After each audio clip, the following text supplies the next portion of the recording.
Bismillahirrahmanirrahim. Saya di sini akan menjelaskan bagaimana cara pembuatan jurnal atau teknis pembuatan jurnal yang sesuai. Untuk judul jurnal penetapan kadar Fe dengan metode permanganometri, berdasarkan urutan pembuatan jurnal, maka yang pertama kita buat adalah judul. Judul kita buat dengan lengkap seperti ini. Judul yang dituliskan di sini adalah judul analisis sampelnya. Jadi karena sampelnya di sini adalah garam Fe, yang akan kita tentukan adalah kadar Fe, maka judulnya itu adalah judul penetapan kadar Fe dengan metode permanganometri. Setelah judul, maka tuliskanlah hari dan tanggal. Poin pertama, hari dan tanggal. Hari atau tanggal, maka kita tuliskan kalau pada saat praktikum nanti, maka biasanya praktik itu ada yang selesai dalam 1 hari, bahkan ada yang bisa lebih dari 1 hari. Jika diselesaikan praktik itu tidak hanya dalam 1 hari atau lebih dari 1 hari, maka harus ada tanggal dimulai dan tanggal selesai. Karena ini hanya latihan pembuatan jurnal saja tanpa ada praktek, maka kita tuliskan saja tanggal pembuatan jurnalnya. Kemudian yang kedua adalah tujuan. Dalam penentuan tujuan, karena prakteknya adalah titrasi, maka sebelum penetapan kadar itu kita harus melakukan standarisasi. Jadi ada 2 kegiatan praktek. Yang pertama standarisasi yang bertujuan untuk menentukan konsentrasi dari baku sekunder, yaitu si KMNO4, dan yang kedua titrasi penetapan kadar yang bertujuan untuk menentukan kadar Fe dalam sampel. Jadi tujuan praktikumnya di sini ada 2. Penentuan konsentrasi dan penentuan kadar Fe dalam sampel. Selanjutnya, setelah tujuan, ada prinsip dasar. Prinsip dasar di sini dituliskan prinsip-prinsip yang mendasari dari praktikum yang akan dilakukan. Kalau di sini, pertama saya menjelaskan, kita jelaskan terlebih dahulu kalium permanganat itu apa. Karena kenapa jelaskan dulu kalium permanganat? Karena metode ini disebut permanganometri karena menggunakan larutan standar kalium permanganat. Nah, di sini dijelaskan terlebih dahulu sebelum titrasi penetapan kadar dilakukan, maka terlebih dahulu larutan permanganat harus distandarisasi oleh baku primer, yaitu asam oksalat. Nah, prinsipnya bagaimana titrasinya? Sejumlah tertentu asam oksalat dititrasi oleh kalium permanganat, bla bla bla bla. Itu dijelaskan seperti ini. Setelah menjelaskan tentang prinsip standarisasi, baru selanjutnya menjelaskan tentang prinsip titrasi penetapan kadar Fe. Jadi, kedua prinsip dasar itu harus dituliskan. Hal itulah yang nanti akan mendasari kegiatan praktikum kita. Selanjutnya, persamaan reaksi. Dalam persamaan reaksi, karena ada 2 jenis titrasi yang kita lakukan atau ada 2 praktek yang kita lakukan, maka persamaan reaksinya juga harus dituliskan untuk kedua praktek tersebut. Jadi yang pertama adalah bagian atas ini adalah persamaan reaksi untuk standarisasi KMNO4. Kemudian yang kedua adalah persamaan reaksi untuk penetapan kadar Fe. Jangan lupa untuk menuliskan reaksi secara lengkap. Reaksinya ditulis secara lengkap dengan koefisien pada setiap zat, kemudian ada wujudnya dituliskan, kemudian ada keterangan warnanya. Jika keterangan warnanya disingkat seperti ini TB, maka beri keterangan TB itu artinya apa. Misalnya di sini TB C2O42- atau ion oksalat TB. TB itu adalah tidak berwarna. Setelah persamaan reaksi, kita tuliskan alat dan bahan. Nah, alat yang digunakan sebisa mungkin tuliskan secara berurutan, secara alfabetis. Dan jangan lupa untuk disertakan jumlahnya. Seperti ini, sertakan jumlahnya. Kemudian bahan yang digunakan juga dituliskan semuanya. Mulai dari aquades sampai dengan sampel. Nah, setelah alat dan bahan, maka kita harus menuliskan sifat fisis dan kimia bahan. Sifat fisis dan kimia ini dituliskan untuk semua bahan. Jadi, jika di bagian bahan ada 7 bahan, maka di sifat fisis dan kimia juga ada 7. Nah, apa saja yang dituliskan? Sifat fisiknya yang kita tuliskan adalah warna, wujud, dan titik didih. Ya, minimal ini. Ya, kecuali mungkin kertas isap, warna tidak ada berarti warna putih tulis, wujud pada titik didih tidak perlu, cukup di strip. MR kertas isap tidak perlu, maka di strip. Sifat tidak perlu, penyimpanan ya tulis saja misalnya di tempat yang kering atau yang lain sebagainya. Ya. Jadi minimal untuk sifat fisik dan kimia ini sifat yang harus dituliskan. Kemudian fungsi. Nah, setiap bahan ini mempunyai fungsi dalam titrasi. Kita tuliskan satu persatu. Aqueous fungsinya sebagai pelarut, asam oksalat sebagai baku primer, titrat, H3PO4 reagen tambahan, H2SO4 reagen tambahan, kertas isap penyeka, dan seterusnya. Kebetulan di sini tidak ada indikator. Nah, kemudian selanjutnya kita tuliskan langkah kerja. Karena ada 2 prosedur, maka langkah kerjanya pun kita tuliskan 2. Mulai dari standarisasi, dilanjutkan dengan penetapan kadar. Untuk prosedur atau langkah kerja di sini, maka penulisannya itu harus ditulis dengan kalimat pasif. Ya, penulisan kalimat pasif itu diawali dengan objeknya, seperti ini, asam oksalat objeknya. Kemudian kata kerja pasif ditimbang. Jadi asam oksalat ditimbang untuk konsentrasi bla bla bla. Larutan dipipet sebanyak bla bla bla. Larutan ditambahkan 10 mili H2SO4 dan seterusnya.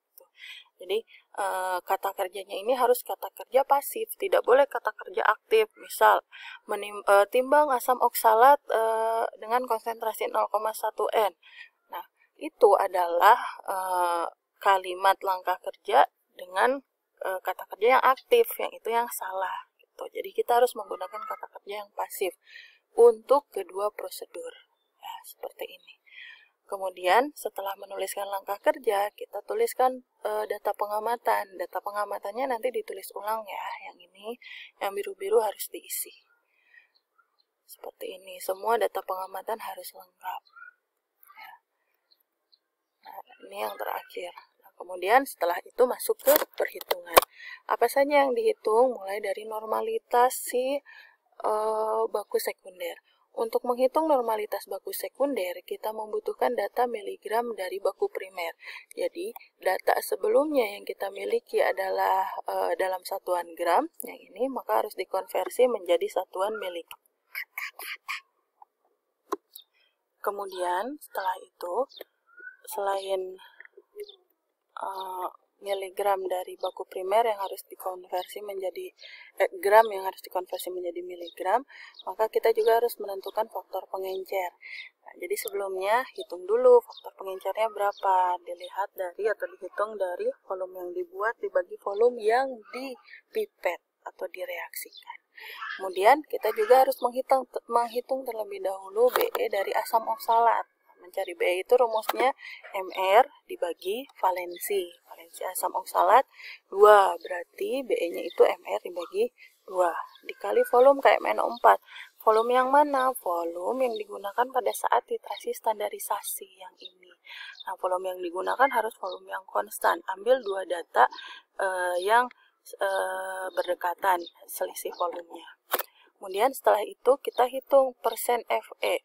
Karena kita menggunakan Fe dalam bentuk padatan, maka perhitungan kadarnya itu harus kita hitung satu persatu. Tidak boleh kita merata-ratakan masanya dan merata-ratakan volumenya. Jadi kita harus menghitung satu persatu kadarnya. Kenapa? Karena setiap volume titrasi yang kita lakukan itu untuk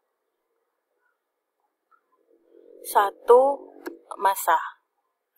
Jadi satu massa memiliki satu data volume.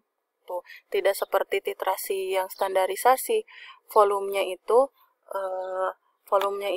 kita rata-ratakan. Kenapa? Karena pada saat standarisasi masa penimbangannya itu kita larutkan dulu menjadi 100 mili, kemudian yang 100 mili itu kita pipet terus satu persatu sampai didapatkan volume yang konstan.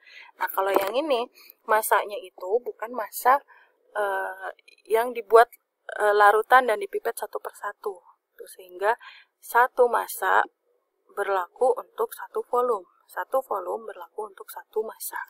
Itu perhitungannya. Karena padatan Fe yang kita timbang itu langsung dilarutkan dan langsung dititrasi tanpa dipipet, tanpa ada pemipetan. Artinya semua semua larutan yang kita buat itu direaksikan semua. Maka faktor pengencernya itu volume yang dibuat dibagi volume yang direaksikan sama. Volume yang dibuat 20 mili, yang bereaksi juga semuanya 20 mili. Maka faktor pengencernya 1. Dikali dengan berat ekivalen dari Fe, dikali normalitas KMNO4 hasil standarisasi, dikali volume KMNO4 hasil titrasi yang pertama dibagi miligram sampel penimbangan yang pertama. Didapatkan untuk kadar Fe penimbangan yang pertama adalah 19,77, yang kedua 19,43, dengan rata-rata 19,60. Ya. Persen teoritisnya 20,14, sehingga didapatkan nilai persen kesalahannya itu cukup kecil, kurang dari 5%, yaitu 2,68.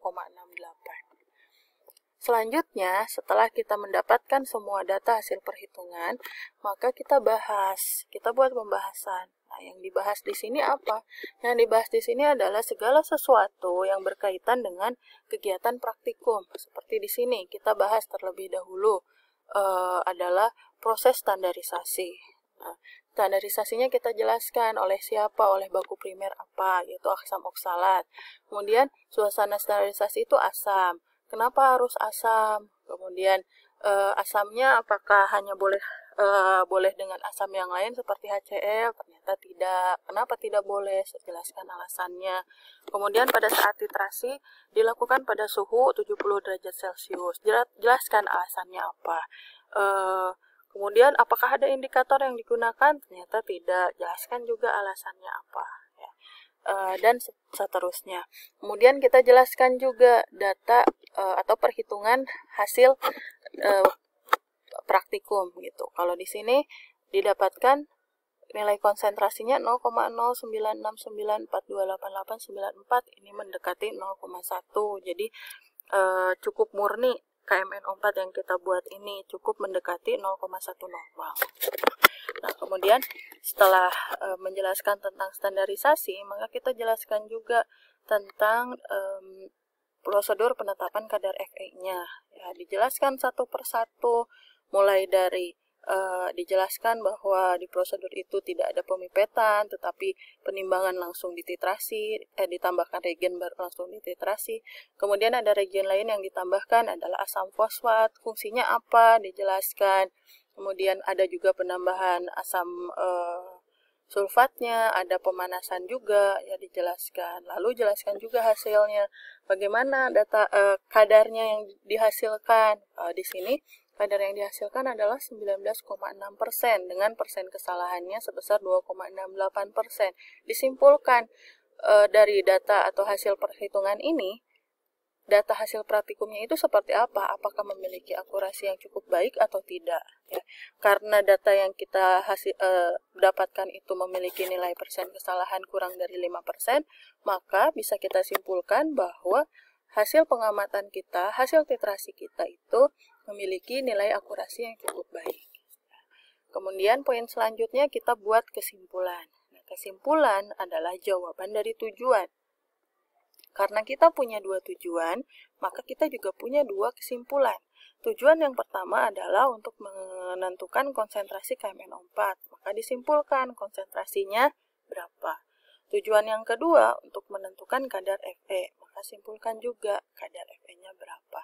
Terakhir, daftar pustaka, buat daftar pustaka sesuai dengan aturan penulisan daftar pustaka. Seperti itu, saya harap penjelasan ini bisa memberikan kalian bayangan bagaimana membuat jurnal yang sesuai. Ya, inilah contoh pembuatan jurnal yang bisa saya sampaikan. Mudah-mudahan bermanfaat. Terima kasih. Assalamualaikum warahmatullahi wabarakatuh.